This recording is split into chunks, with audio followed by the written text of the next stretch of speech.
Vous pensez qu'il était temps que Netflix confirme le casting de Finn Jones en Iron Fist? Ça tombe bien, nous aussi.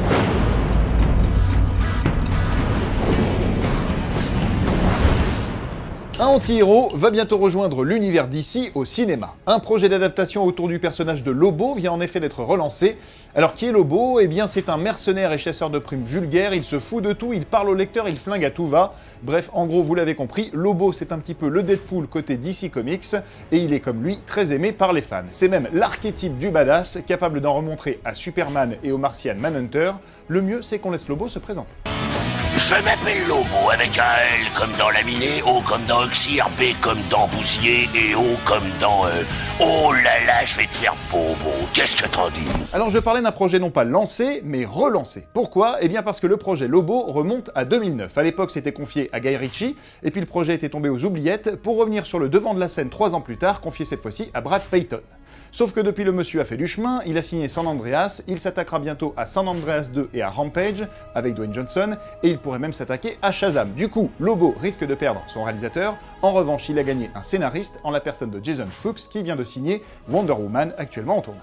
Alors relancer le projet Lobo maintenant, c'est un mouvement qui semble assez logique de la part de DC Comics et Warner, puisque c'est l'occasion de faire un film de super-héros classé R, et donc de surfer sur le succès de Deadpool, en espérant cartonner autant que lui au cinéma.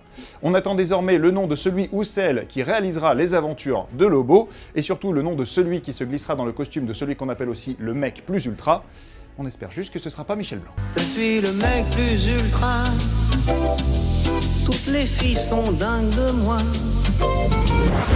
Aussi mignonne que ce dessin de Baby Groot par James Gunn, voici les news en bref. Dans la ronde des successeurs de Daniel Craig en James Bond, un nouveau visage est arrivé. Après Tom Hiddleston la semaine dernière, c'est Aidan Turner qui serait pressenti pour le rôle de 007. Vous l'avez déjà vu en Killy dans le Hobbit, le voilà peut-être en James Bond. Bon, nous on n'est pas vraiment convaincus, on espère donc que cette obscure rumeur restera dans les tréfonds des idées de producteurs. Turner a une certaine classe, c'est vrai, mais il faut autre chose pour un vrai James Bond. Alors vous me direz un personnage ça se travaille, et je dirais que je suis d'accord avec vous, donc on se détend, et après tout il peut être très bien. Bon, moi je préfère Loki. Et de 3 pour Gotham. La série librement adaptée de DC Comics vient d'être renouvelée pour une 3e saison. Pour tout vous dire, chez Fanzone, on était sceptique devant la première saison, mais la deuxième a bien corrigé le tir. On comprend donc la décision de la chaîne Fox de remettre le couvert pour une nouvelle année.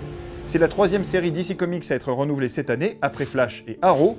Supergirl, elle, n'est pas encore assurée de l'être, mais dans tous les cas, on le saura dans les semaines qui viennent, puisque la série se termine en avril prochain. Alors la cousine de Superman s'envolera-t-elle vers d'autres cieux? La fille d'Acier jouera-t-elle à nouveau la fille de l'air? Affaire à suivre. Aujourd'hui dans le courrier des fanzoniens, on s'occupe de Mauviel, qui nous demande des nouvelles de Doctor Strange. Et bien si le tournage se poursuit toujours, Marvel attend la fin du battage de Batman vs Superman pour lancer encore plus fort sa promotion de Civil War.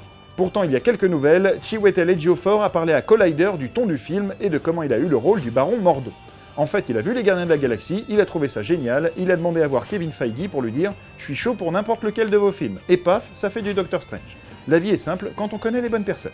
Sur le film en lui-même, il a confirmé que Marvel tentait quelque chose de très différent avec ce film, et ne se reposait pas sur ses lauriers en prenant de nouveaux risques. Ça met bien l'eau à la bouche tout ça, et dès que Civil War sera sorti, il faudra s'attendre à entendre parler d'un étrange docteur. Découvrez la nouvelle bande-annonce de X-Men Apocalypse, avec des affrontements épiques, un dieu tout bleu mais pas que, Magneto impressionné, c'est tout ça X-Men Apocalypse. Avec, vous le verrez, une petite tendance à tourner en boucle et à nous resservir les mêmes images, mais bon, au moins ça permet à Bryan Singer de garder le secret. Alors découvrez la bande-annonce de X-Men Apocalypse avec des affrontements épiques, un dieu tout... Ah non, je tourne en boucle aussi moi. Bon bah enjoy alors.